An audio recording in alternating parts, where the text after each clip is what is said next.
It was September the 26th, and my friend Byron and I decided to take a float trip down one of our favorite fishing streams. What we didn't know was that it would end up being a rather eventful trip for several reasons. The trip was longer than we normally take, so we brought along with us a gasoline engine because we were going to have to motor through about 3 miles of lake at the end of the trip. Our plan was to launch our boat at this bridge, but when we arrived there shortly before daylight, we could not find the place to launch. So we drove upstream about 1.5 miles to a conservation area where we could launch our boat, but this added about 1.5 hours to a trip that was already too long. Shortly after we launched our boat, I dropped the electric trolling motor into the water to begin our trip, and when I turned the motor on, the handle fell off in my hand, leaving me with a 4-inch long, 1/2-inch diameter shaft to use to control the boat the rest of the day. As it turned out, this would be the second of several eventful things that would happen.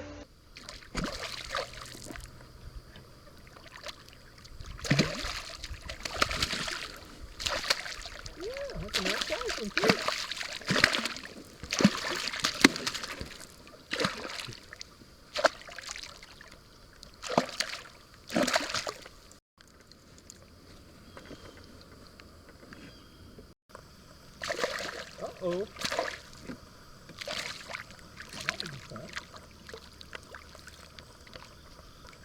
Early April, there was lots of little white bass up Turnback Creek.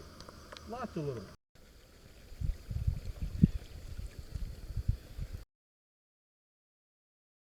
Watch the eagle fly down out of the tree under the bridge.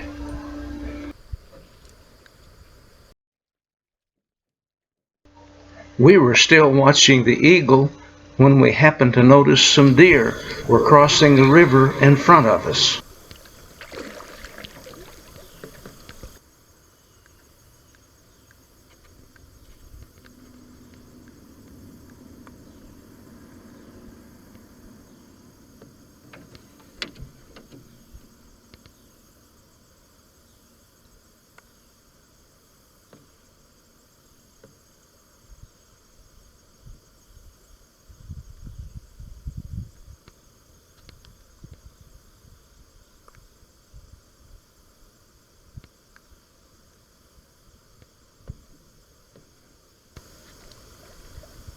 Just go ahead and paddle if you want to.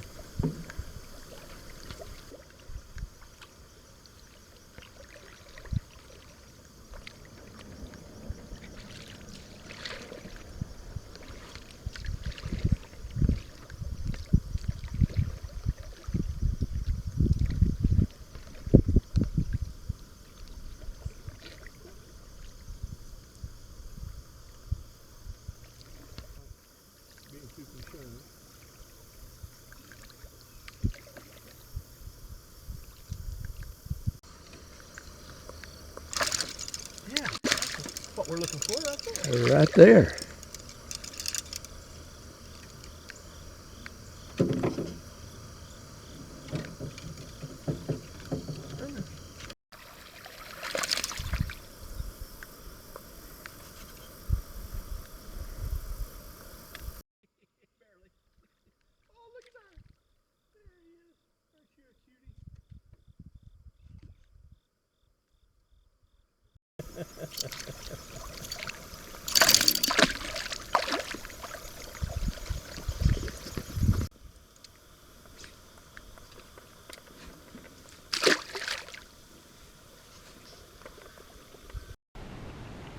But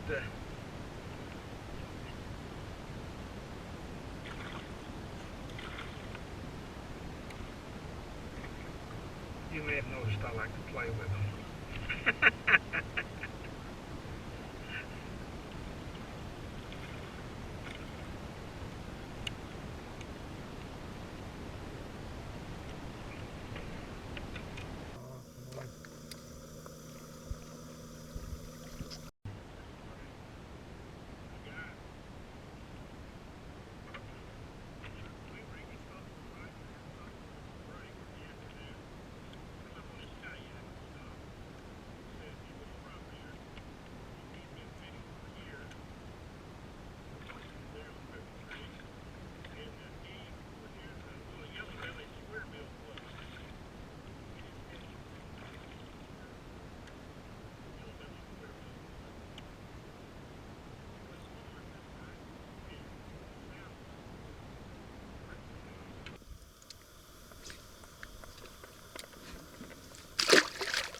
on the Buffalo much?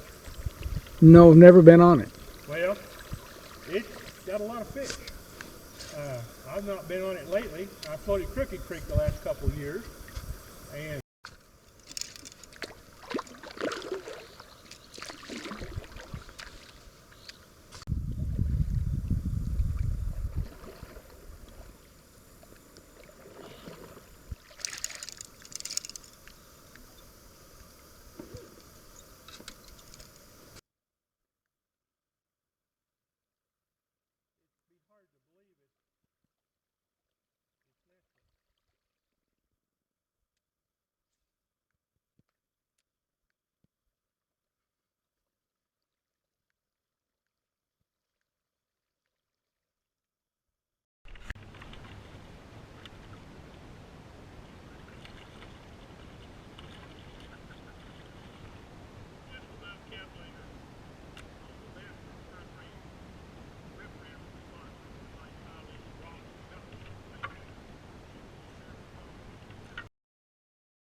he told me he got it at Bass Pro. Well, I went in and Bass Pro didn't have any.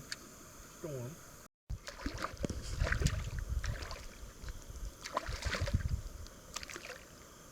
Come here, fishy.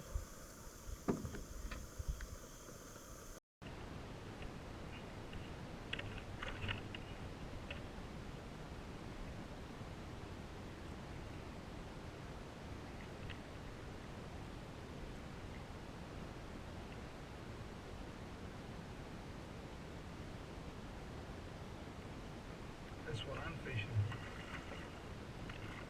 Catfish. I told you I've been catching fish. Water boy. If there's one thing Byron can do, it's find the perfect place to eat lunch. So we put our rods down and headed ashore.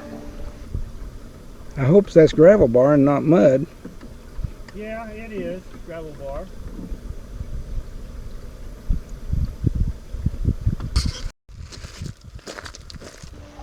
The perfect place. It even has a bench to sit on.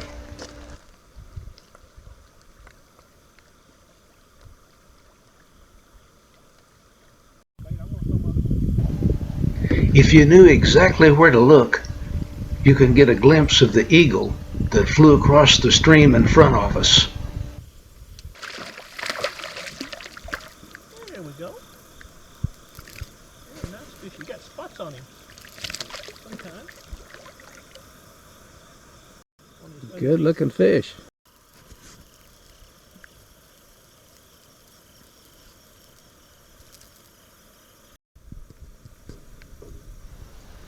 All of our streams in the Ozarks are just so beautiful, but pay particular attention to the next few miles at some of the special places.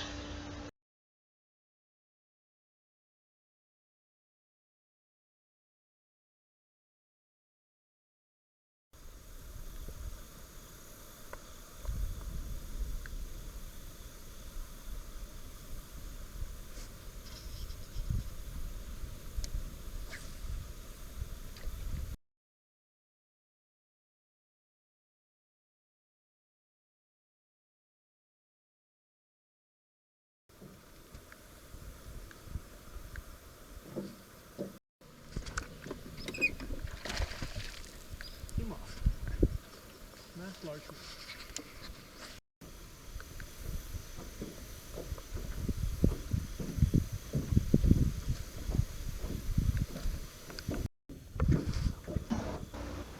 This is a very special place. It's called Buzzard Bluff because several buzzards winter there every year and they raise their young there. It's not uncommon to see 40 or 50 in the air at one time. It's about 400 or 500 feet in the air and is over a mile in length.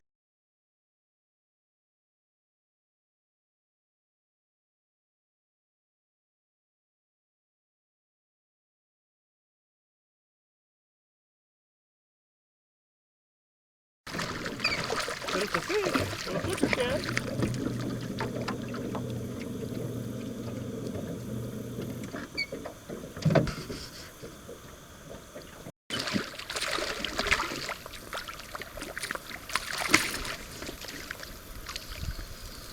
There's a fish with another very pretty spot on his side.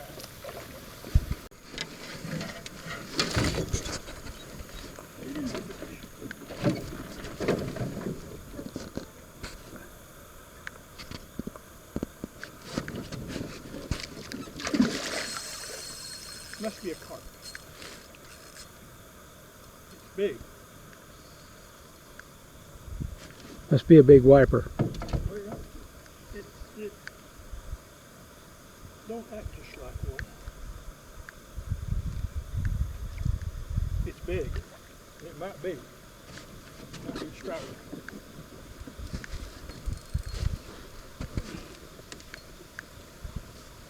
It's big. It's big, whatever it is.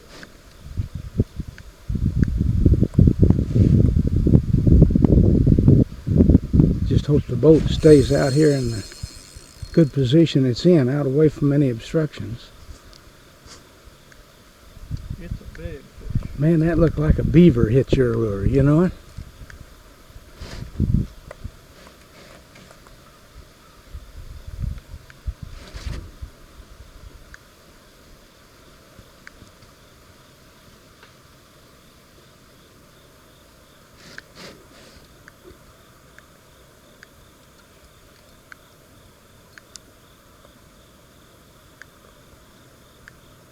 Carp.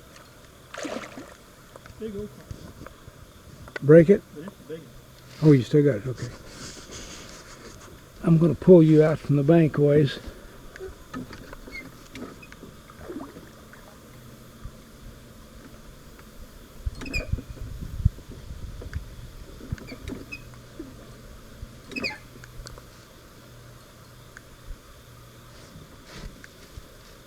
Do you hit that on top or down under?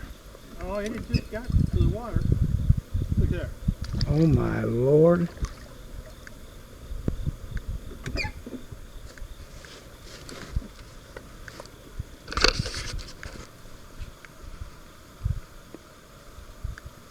My gosh. That thing will weigh no telling how much. No. No telling. That's right. You got to land him because you got your lure in him. Yeah, I don't want him to leave. I put together a little photo album each year of fish. Boy, that'd make a good one, wouldn't it? Oh. Well, that'd be too big to get on in one picture.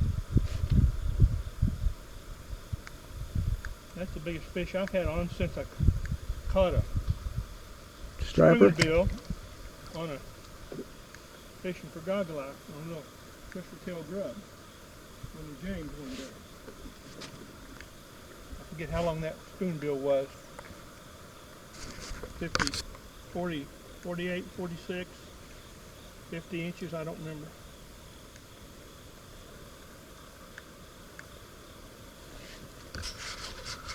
You had a gaff hook.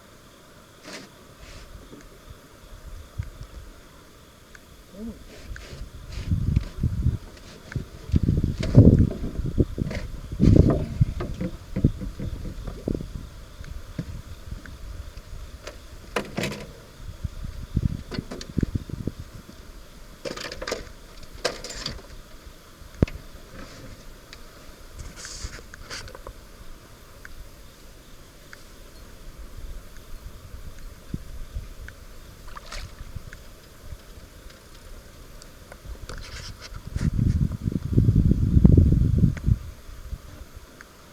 Byron is wrestling this guy on a 6-pound test line.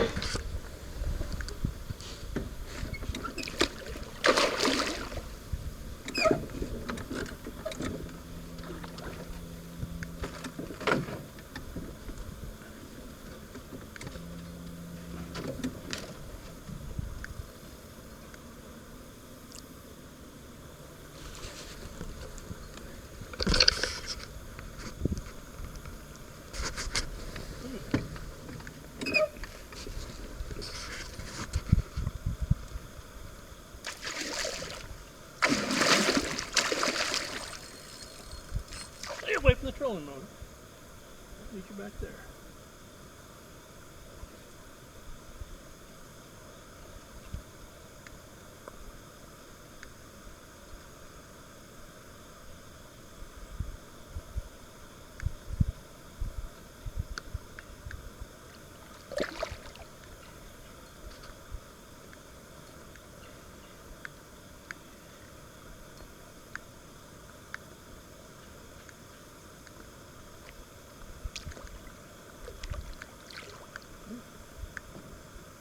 I don't have any grippers with me. No, I don't even have any. The guy that went down to Texas with me in July had a pair. He didn't want to get a hook in his hand, so he gripped his first bass or two, and then he never did use them the rest of the time. But this is no bass.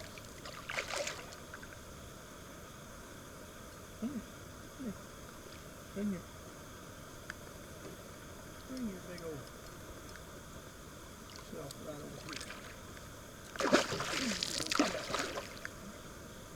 What did you jerk your hand back for?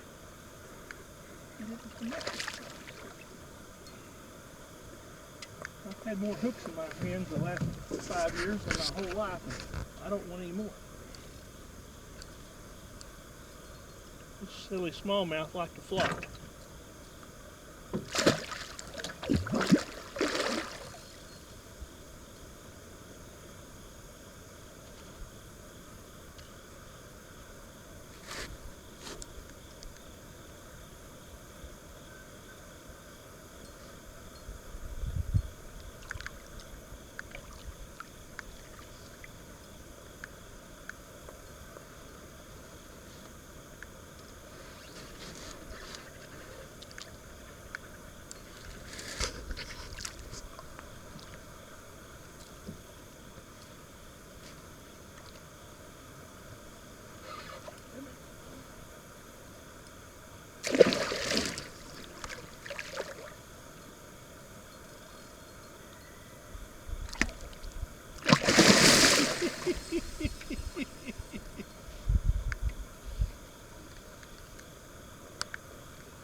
He don't want you messing with him.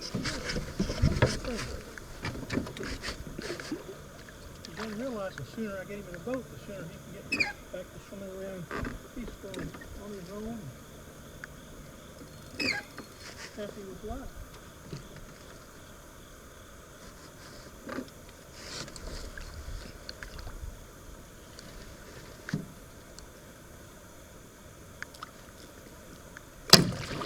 There we go.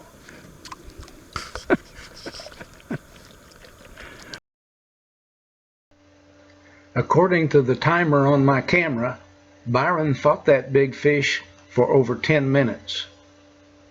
And when he caught this little catfish, we both agreed that anything will hit a crankbait. And shortly thereafter, when he caught this drum, we were sure of it. But it was time to go, so we cranked up the gas engine and started home.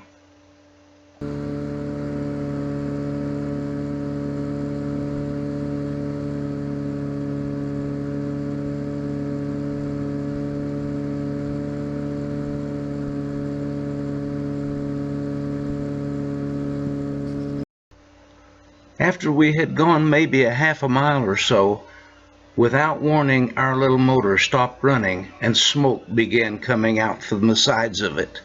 We had blown a water pump. And as they say in the Ozarks, we were in a bad way. All we had was one paddle and the little trolling motor that had already been running all day. And we still had approximately 4 miles to go to get to our takeout place. So we decided our only recourse was to try to call my brother on the cell phone. But when we tried to call, we had no mobile service with the high hills and all of the trees. We decided to go ahead and use the little trolling motor and hope it would run far enough that we would get out of the hills and trees and our telephones might work. And then we decided that if we're going to run the little motor, we may as well fish along the way. We kept motoring along and fishing, and every once in a while we would try again to get a hold of my brother on the cell phone. And after what seemed like an awfully long time, we finally got a hold of him to come and get us. It took him well over an hour to find us, but our little electric trolling motor just kept on working, and we kept fishing along, catching fish here and there. But when Byron caught this white bass, we could hear a motor coming in the distance, and sure enough, it was my brother. There was no time for taking pictures while we were hooking the boats up, but when we got them hooked up, we headed out. There was a 3-mile trip ahead of us. They left me back in the John boat for stability while we were moving along. As we were moving along, I was thinking, what a fantastic day. So many things happened. We saw eagles and deer, caught a few fish, saw a lot of beautiful scenery, and we were so thankful to my brother that he was home and that he was willing to come and get us.